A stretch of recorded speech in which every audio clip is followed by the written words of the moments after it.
Stand by. Is this thing on? Yes, Dan. Oh, hello. You're listening to Old News with Dan and Carrie. This just in. Breaking news to report. We are live. Old newscasters Can we just say former? Sure. Former newscasters reunite behind the mic after more than 20 years. Old news is good news. Stay tuned. We are wrapping up season 2 today, and it has been an awesome season. It has been. You said you went back and looked at all of the folks that we interviewed this season. And as I'm thinking through my head, we had some really great folks on the show this time. Some really good people, really interesting. We did. We had a huge variety. Some are still in news. Many are not. I'm going to run through the list just to hopefully get your interest so you'll go and listen if you haven't already. But we had Justin Bomberg, who toured with the Rolling Stones. He was one of the guys on stages, on the stage with a big camera, so people in the nosebleed seats watching the show could see the show from afar. We had my mom, who told her incredible story about being in a clinical trial for her stage 4 cancer. Unfortunately, since then, the cancer has returned, but her treatment is different this time around because of her being in the clinical trial, because of what the doctors learned. So the story continues. She's doing really well, though. So I do encourage you to listen to that one. Bob Miller, he was living the dream in Ireland. That's a great one. I just saw today on social media that him and his wife they're on a jet to tour Europe right now. So, yeah, busy folks. Yes, I actually just saw that right before we started recording. We had Professor Emeritus James Hoyt, who influenced so many journalism majors at the University of Wisconsin-Madison. He really had a profound impact on his students, and many of them shared a little bit of that in our podcast, which was really cool. And just a really great guy. I mean, Yes. I had not met him in person before, other than I think I did an interview with him at some point in the news days. But boy, just so gracious and friendly and kind. I'm sure having him as a professor was just a fantastic opportunity.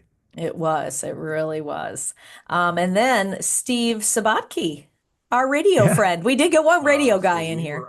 We did. We probably, if we do some more in the future, and we do plan on doing some more as they happen, but Steve was great because he met Fred McMurray. He did an interview over the phone with Fred McMurray of My Three Sons and Double Indemnity. And so older people might remember Fred. So that's kind of interesting. It's always cool to talk to people who have talked to famous people. Yeah, and he had a lot of cool stories too, just about how he got started, and that was a different perspective. Tammy Coe of Coe Communications, she has had a really interesting career. She was in news for a long time, and then she shifted gears, and now she's in business for herself and doing some great work out there. Yeah, and really, again, just the ultimate professional when she was in the news business, and still like just an earnest person who is so friendly and kind. And I'm sure part of her success is due to her ability to just relate to people on their level. So that was a fun one. It was. And she's such a hard worker too. I mean, just talk about putting in the effort. She always put in the extra mile. She was there after hours, before, if you could do more, that was Tammy. She always was willing to do more, and it's really paid off for her. We'd be coming in for the news at 1:30, and sometimes Tammy would still be there. Right. Of course, working on tapes, but yeah. But again, because she always had her eye on the prize, she knew where she was headed. Shannon Sipe, we talked to her. She was doing Come From Away, Down Under. Yeah, and she has just taken that experience and now it's blossomed into even more. She's going to be doing Hairspray in Chicago coming up, but even more exciting, she's doing an off-Broadway show in July. I guess it starts in June and then starts in May and finishes up in June 8th, off Broadway, which is really exciting for her. So, that's so cool. What we talked to her and other folks about often was like, what's that next stage? What's the Hmm. next stage of your life? And she is head deep into it and really doing it well. So she's one of those people Absolutely. I look at and go, gosh, we could do that. Yes, I know. I feel like anybody who needs just a little inspiration to pursue their dreams should listen to that one because she Hmm. really was explaining how, I mean, she's at the point in her life where she's an empty nester and she has a very supportive husband who's letting, doesn't mind that she's like doing all this stuff all over. She has a job that she can do from anywhere. So she is Right. just living in all these different cities for short periods of time to do the shows she's always dreamed of. And again, putting in the hard work, going to New York City, networking, doing, auditions, et cetera, et cetera. But she's living her dreams. So if you need a little inspiration to live your dreams, listen to that one. And it might tire you out a little bit too. Yeah, I know. Then well, I'll take a nap after. Steve Shamra's still in the biz. He is in Milwaukee, and it was really interesting to see him. He was in the old Reitman and Miller. Remember, he was in that studio, Right? the old Reitman and Yep. Miller studio. And WKTI. yeah, so he's a main anchor in Milwaukee, doing so well. It's fascinating just to hear how daily news is there, and in this day and age of social media and everything else we've talked about. So much. I mean, Hmm. people who are still working in the news business, their day, I don't think it ever ends. They just are doing it constantly in so many different platforms. And that was another great example of one of those people who has kind of transitioned from the old days of news to the new Yeah. days. And he was kind of one of those guys who came in right at the cusp of Hmm. the internet and all of the social media. So he grew Hmm. up with it. We had a couple of news directors. Well, not news direct. I take that back. We had a Mhm. station manager, Steve Rohr, Yep. and we had a news director, Todd Pritchard. And Steve was winding down after being station manager and ready for the next chapter. And I know he's working. I know I should have looked up. I know he has that new job. Do you remember what it is? I believe it's It's with like it's an an animal animal organization. It rescue might be the Humane Yes, Society. something I like that. probably could look it up. You keep talking. I'll look it up. Okay, Okay. talk amongst Yeah. yourselves. But Steve is one of the nicest human beings you will ever know. And that theme really evolved when we were talking with him about he led from such a beautiful place. And if you need inspiration to be the kind of leader you really want to be, an inspirational leader who really is kind and thoughtful, listen to that episode with Steve Rohr because he really embodies all of those values. He's at the Rescue League of Iowa. He's the director of community partnerships and annual services or animal services at the Animal Rescue League of Iowa. So Very good. a Very complete good. a complete shift, but Mm-hmm. really seems to fit a man like him very well. Mm-hmm. Mm-hmm. One of my favorite episodes, Dr. Patty Lowe. Yeah, that was a great one. She is such a fascinating woman, and she was explaining to us how her Native American roots, like she wasn't really aware of them growing up, but then when she started to put two and two together and realize she had this history that she hadn't spent much time on, it changed her whole career, whole trajectory, and she, really followed the path of journalism through the lens of being a Native American and then changing things. She writes textbooks. She's written many books, documentaries. She's affected many students because she's taught at UW-Madison as well as Northwestern, and she's really had a profound impact on people. And one of those people who, like a lot of the folks we talk to, has so many interests and so many talents and uses them in so many different ways as well. From being, like you said, a professor at Northwestern and at the University of Wisconsin and all of the things she does. And she has a great sense of humor. She is a very funny person to talk with. And her first job, do you remember what it was? One of her, Yes, singing at a German supper club. what was your Yeah. first job ever? What was your worst job ever? And is there something you're still thirsting to do, Oh, Patty? okay. First job was I was a singing waitress in a German supper club in Milwaukee. And No I way. sang, I was accompanied by a 91-year-old zither player and learned all the German drinking songs by rote. I have no idea what I was singing, but I learned the syllables. Please give us a Fantastic. little sample, just a little. Ah, really? Ach, du lieber Yes. Augustin. Ach. Du liegst mir im Herzen, du liegst mir im Sinn. Okay, that's it. Yeah, That is great. Weiß awesome. nicht, wie gut ich dir bin. So was that That Carl was Roch's or Mater's or that was at the no, Golden Zither. the Golden Zither? Okay. Yes, on the north side. Outstanding. Mike Ladisa, we spoke with, he is still in it big time. He's got his own Yeah. photography, videography business. He's based in Florida, but ABC and others call upon him for national news, like the biggest news stories of the year. He has been there doing, setting up live shots, being involved. That was cool to hear, just Yeah. like how that all works. Like who is calling the shots? Who is he listening to? How it gets on air? Because then we're watching it, all of us in our living rooms, but a lot goes into those.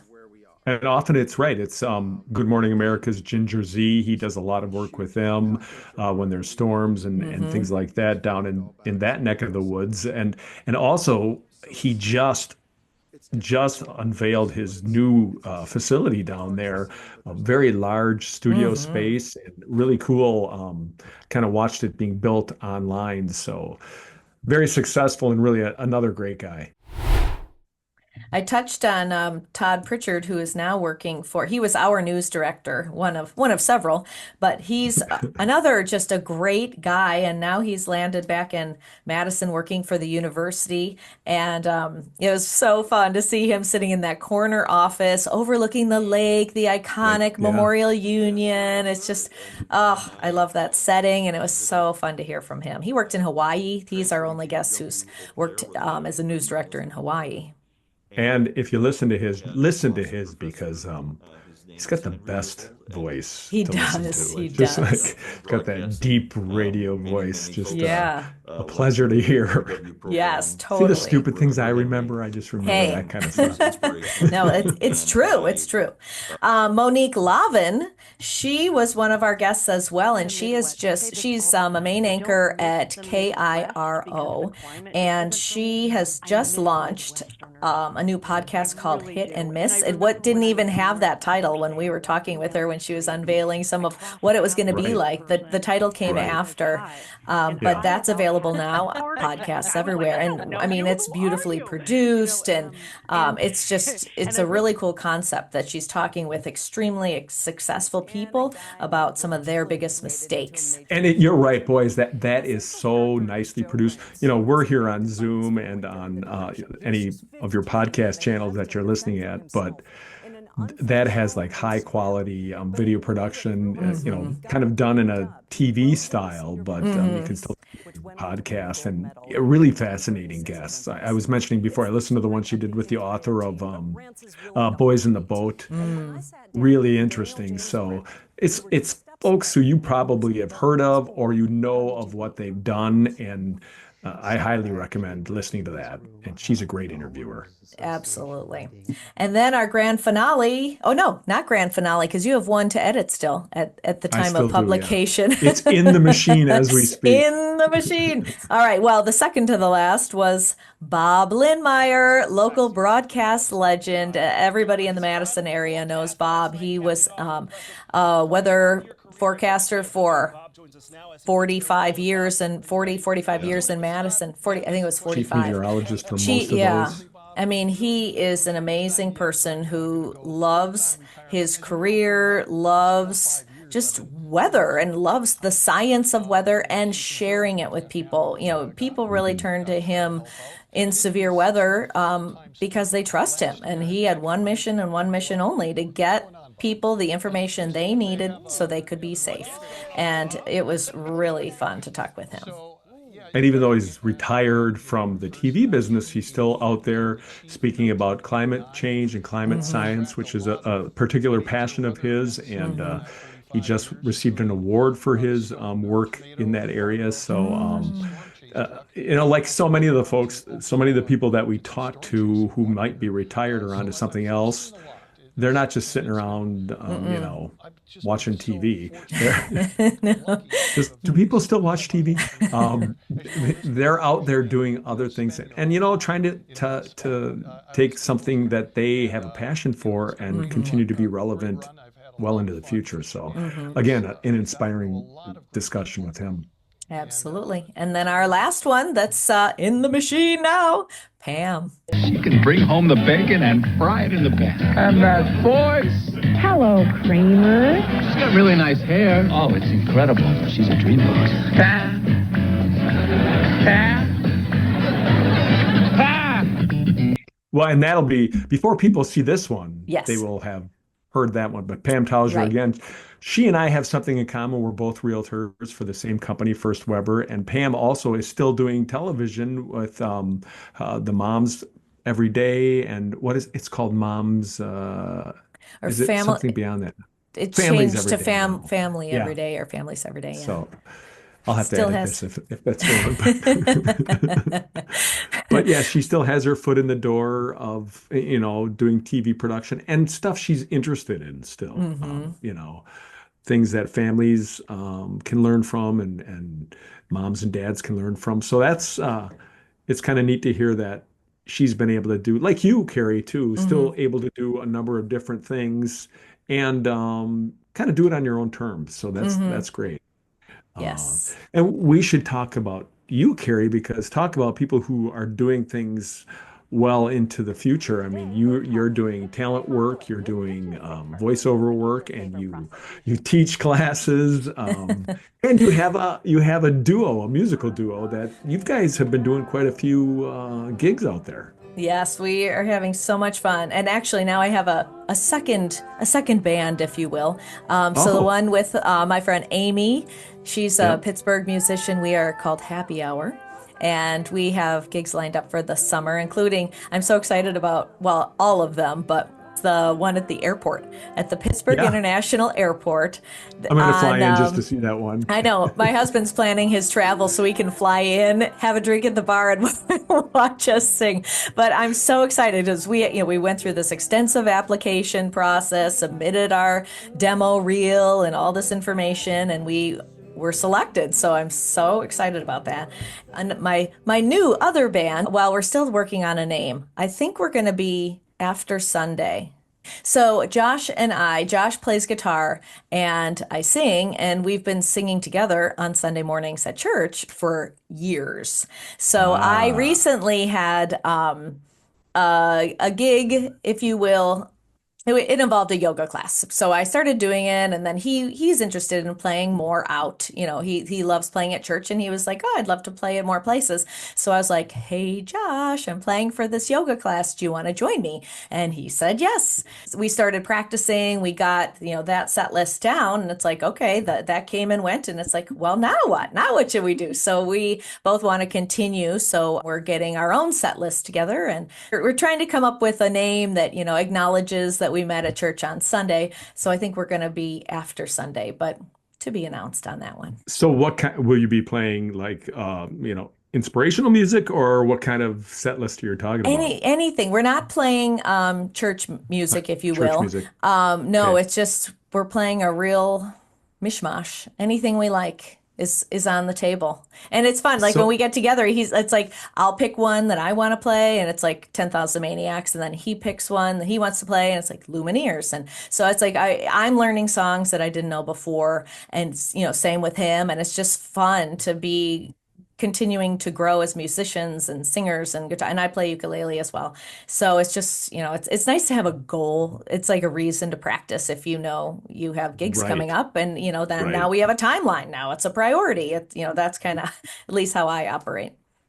So how do you balance all that? I mean, so two bands that you're gigging with now, and then you've got, the courses that you teach, and then you're doing other work too. Do you feel really busy sometimes, or is life at a No, pace that you're enjoying? it's at a pace I'm enjoying because it's real spread out. I mean, as you know, the talent work, the on-camera stuff, voiceover stuff, it's hit and miss, to borrow Right. Monique's Ah, title. right. You just kind of never know when that stuff is happening. And then my yoga classes are twice a week, 3 times or I have extras in the summer in the park. That's just a steady schedule, and then the gigs, they're it's not like they're every day. I have like one a month is kind of the schedule I like to have. So again, like we'll get together and practice before a gig comes up, and Amy and I are at the point where we have a real big repertoire, and then Josh and I are Yeah. building our repertoire. So, we're like at different stages of that, but it's fun. I love it. You're gonna have to like cross streams with the bands someday. You guys can like play A together like a collab. super group. Collab, yes. Yeah. Yeah. Yeah, that'd be fun. I know it's easier to coordinate with two people versus like a huge band. So it's kind of fun like having a little different vibe with each one.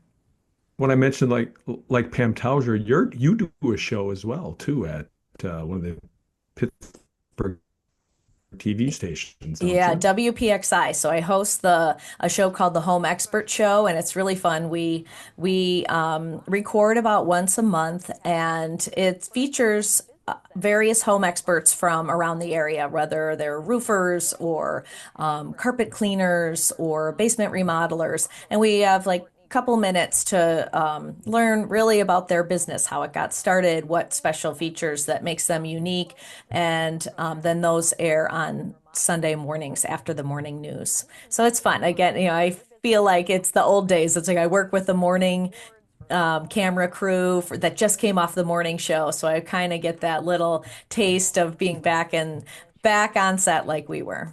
Now Nice. you're a busy fellow too. You've got your hands in a Cool. lot of things. Yeah, I mean, like you, I like to stay busy. I do some talent work as well. I just did one a little bit ago for a company out of Milwaukee. So, like you said, those are kind of sporadic at Mm-hmm. times. Mm-hmm. Did one for a company here in Madison as well. Uh, and it's not like you really, you might, I don't know, that's not fair to say, but I don't really like chase them down as much as I probably should. I do them when I want to, so to Mm-hmm. speak. And then I do a fair amount of theater too, where I just finished producing a show, which kind of means you're the project manager for the show. You line up a lot of the stuff, you handle a lot of the administrative things, and get crews, and um, then at the end of the day, you hope it all works out well. And it was a really good show. It was 9 to 5 here in Sun Prairie, so that Uh, was a lot of fun. Um, and you were recently and Willy I Wonka. Right, I played Willy Wonka in Charlie and the Chocolate Factory, which was probably one of the most fun roles I've ever played, just I because bet. it's kind of unhinged. So it was it was Typecasting. really right. Yeah, it was actually a lot of fun for me, and some people have told me it was exactly that. It was typecasting. It was not fair, but it was great because there's so many different age groups in the show. We had a lot of people in the show, so it was a lot of fun. And I think audiences really enjoyed that too, so that was good. And I just got a role. I'm an understudy for the Bridges of Madison County with Oh. a group called Music Theater of Madison, MTM, and they do some wonderful shows in Madison. And it's a professional theater, and they do Mm. just some really nice stuff. So I'm excited to work with them and learn a lot with those folks. And that show will open up in August. So and Mm. that's again one of those, like I was talking to Shannon about this too. The show she's doing in New York right now, you literally have like a month to pull it together. And so Shannon was saying the other night they worked on 4 songs. They learned 4 songs in 3 hours, Oh and they're my done goodness. with that. And now it's, you got to start working it into the show. So I'm interested to see how it's going to work with MTM, and so that's really Yeah, exciting. it Um, is. yeah, and then I have, sorry, I got something in my eye. Um, I have 3 grandkids now, which is exciting. We just had a Congratulations. grandson born to our son and his wife. Yeah, so that's always fun, and you always want to be available for that. And then I have Yeah. work too. I'm a realtor, so this is the busy time of year. We're talking right now. We're talking in the springtime, so it's Mm-hmm. busy right now, and it's also the day we're doing this. It's the NFL draft day, so I'm wearing my Green Bay Packers. Oh, I'm getting ready for the Yay. draft tonight. And I wanted to match you too, so a Yes, yellow you shirt. heard I was wearing yellow, so he said, I Yeah, have just the sweatshirt for that. that's what I heard. Yeah. So yeah, I mean, like I think like a lot of people who are journalists or were journalists, you kind of get into that a lot of times because you are interested in a lot of different things and you Hmm. have a lot of you're kind of like a jack of all trades and a master of none. And Yeah. that can be a bad thing, but it can be a good thing too, because you are able to pivot to a lot of different things at different times. So I think you and I have been good examples of that. And that's, I think, what's been so fascinating talking to all these people Hmm. because when you're working with people, you're working. Hmm. And then you have some fun around the edges as well, but you don't really know them as well as when you sit down and have a nice long conversation about their life. And Hmm. at the point we are in our lives now, it's a good time to kind of take stock and recount where you've been and where you still want to go. Right. Reflect. Well, that might be a good Right. segue to our own first, worst, and thirsts. That's Yeah, first, a worst, and thirst. recurring segment. That was Dan's idea to do first, worst, and thirst, and I love that segment. So I think maybe we should share ours. Do you want to start? Okay. Yeah, my first job was I was a paper boy for the Shopper Weekly, Oh, I which remember the was shopper. yeah, they still have the shoppers. And so I think it said weekly, but I think we delivered it twice a week. No, it was once a week. It Mm. was once a week. And it was just kind of a thankless job. It was a good first job because, again, it was once a week. You had to wrap up all your papers and then you just walk around to every house in the neighborhood Mm. and deliver it. Um, but I had one infamous moment with that where I think it was Wednesdays or something like that where we would deliver it. And they delivered all the papers to my house, and a bunch of my buddies were getting a baseball game together. And I really wanted to play baseball with these guys. I was probably 10 or something like Yeah. that. And so I put them all in my bag. I wrapped them all up, put them in my bag, and I went out to a field near my house there, and I just dumped them in the field. And and nobody got their shopper. But unbeknownst to Oh, Dan, people actually liked getting their shoppers, especially if they were advertisers in the shopper. oh boy. So a couple people called, and then my mom got a call. And guess who had to go back out to the field, Busted. leave the baseball game, go back out to the field, get all the papers, and go deliver them.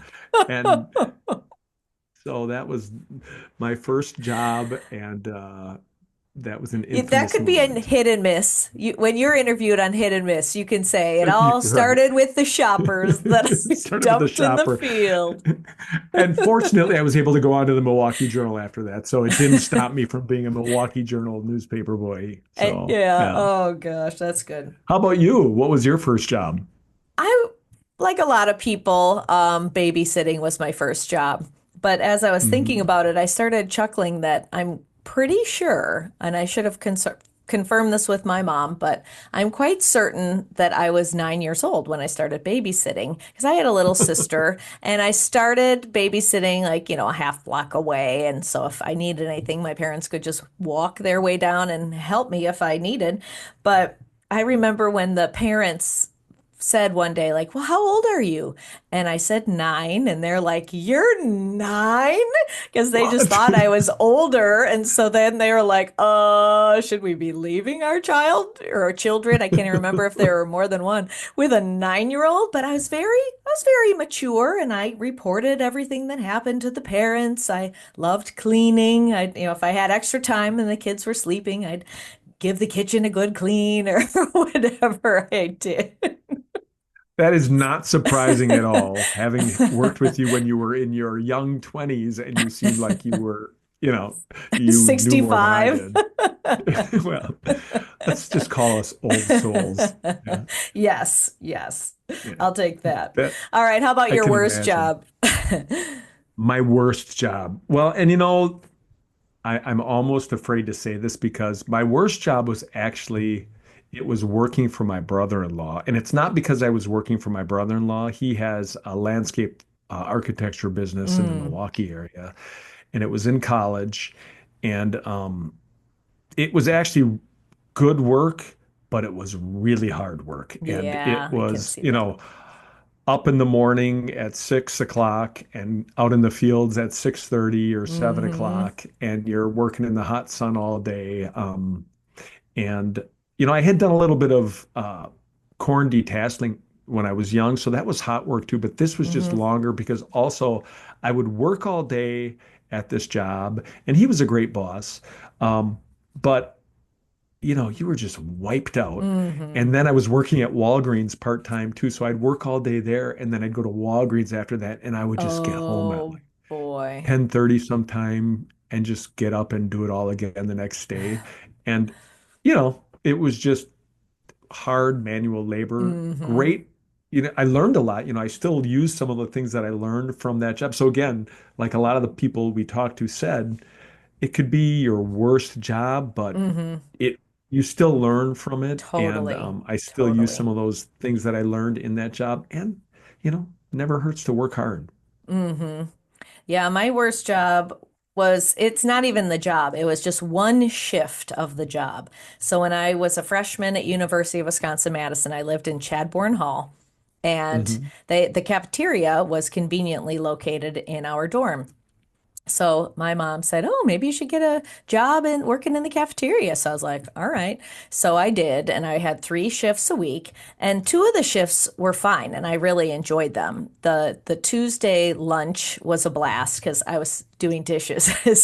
So we were down, like we'd be downstairs, and the dishes would come down this elevator, and I liked that shift because I just worked with 2 other young women, and they had a musical interest like I did. So I mean, it was like a TV show. We You were would singing. be singing like we'd sing in harmony while the conveyor belt comes down, and we'd like sing and laugh and tell stories, and that was a blast. The other fun shift, I liked making the twist ice cream because I loved twist ice cream. So I'm like, I'm gonna make these giant for everybody. So Sunday morning, everybody had been out till like, 3 in the morning. So everybody came, rolling in, and I'm sitting there in the chair. Would you like a twist ice cream? So then I gave them the huge ice cream. But the shift that was the worst job I ever had was Thursday nights, and that's when must-see TV was big with Oh, Friends and yeah. Seinfeld, and it's like everybody I knew was watching those shows, and then they'd go out after. Well, I worked in the kitchen, and but the bad part was that I had to clean all the grease off the grills from like all the thousands of hamburgers that were just served. So this Yeah. grease, I mean, I can still smell it today. And it's like I had some technique where I got all the grease off, and I had to scrape it all. It'd be all over my shoes. And still, if I get a whiff of anything like that grease, I am just standing there at the hot stove in Chadbourne Hall with slimy shoes. And then I'd feel sorry for myself that everybody else was going out and I've got Wah, greasy wah. shoes. I know. Woe is me. Boo hoo. That's hard when you're in college though, because you want to be with it, that fear of missing out on all the fun Totally. was pretty Yeah. strong back then. Yeah. Yep. Well, how about what are you still thirsting to do, Carrie? You do so much. That's a great question. I would love to keep growing in music and playing out more, and just keep refining my skills there. And oops, I lost an earpod there, AirPod. Um, I love traveling. So, I mean, my total fantasy, if I just had a magic wand and could choose a fun next chapter, I would say Dan and Carrie hosting a travel show. Let's go. And I would wave Oh, my magic wand, and we could go places, interview people, experience things. Like I love the show The Reluctant Traveler with Eugene Levy. Have you oh, seen that? that is awesome. I Oh my love it. Yeah. gosh. I mean, He hates to travel. that's such a great shtick that is the Hmm. focus of that show. Hmm. But I love to travel, and I would love to just experience all those things. So, my future, I'd love for it to include travel, music. I mean, again, if I had a magic wand, I would love a recurring role in a TV show that I could play some fun part, and That would be Don't know pretty what it would cool. be. Yeah, that would be If I awesome. could sit in my living room and go, that's Carrie. I know her. Tell my So grandkids I worked with her. those are my thirsts. How I about mean, you? there's still a lot, there's still a lot out there. You know, so many people have said travel and I like to travel too, but I like to travel very less than luxuriously. I like to, I kind of like to walk around a lot and look at stuff and not, I don't know, I just kind of like to immerse myself in a place for a while, Mm-hmm. so that's pretty cool. And I think that would be fun to interview people and talk to people Mm-hmm. in those places just about what makes living there and being there interesting and fun, Mm-hmm. not just like what's the best food to eat and Yeah, stuff like that, which right. is important. Right. So, I mean, that's part of it. But I don't know. I guess um, one of the things that I've always kind of wanted to do is try my hand at writing a book. Mm-hmm. A lot of people say that too, but I have a kid's book that I want to write. And that's why when we talked to uh, Aaron, Aaron last time, gosh, why am her last name is escaping me right now. Oh Oh, I gosh. know. Here, I have it right here. We know Yeah. this. Yeah. I This mean, is why we're called grew up with old my kids. news. Yeah. Right. And Still scrolling, still keep scrolling, scrolling. keep scrolling. Anyway, I have a book in my mind that I'd like to write Aaron for kids. Berge. And yeah, Aaron Berge. Thank you. Thank you. Really nice family here in Sun Prairie, Wisconsin. So that's one of those things. And I think I still have like another documentary in me about Mm. something. You do that over the years, but Mm-hmm. that would be more kind of like on my own terms Mm-hmm. over time. Mm-hmm.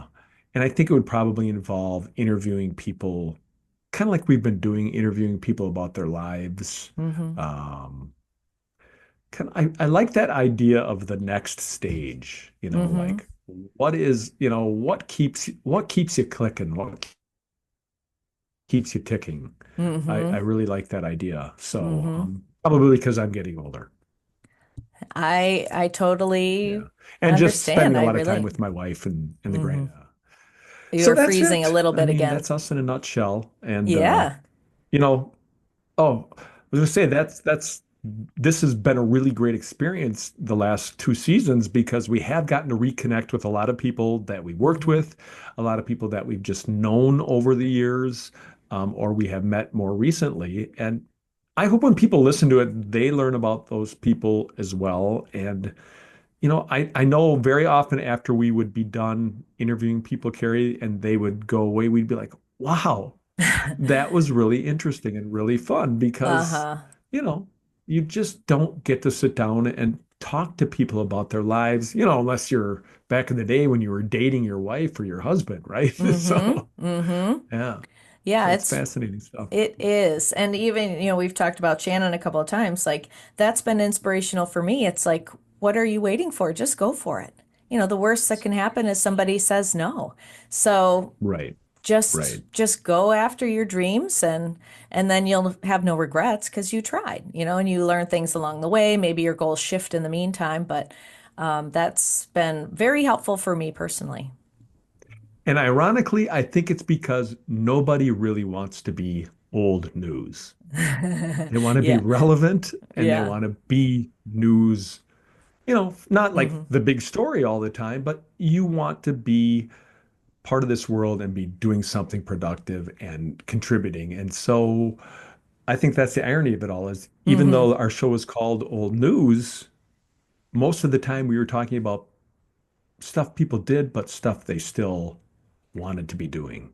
Yes, and how their past shaped their future, and how they're using those Yes. skills from the past, things they learned working in news, to do whatever they're doing today and to keep evolving and growing. Right.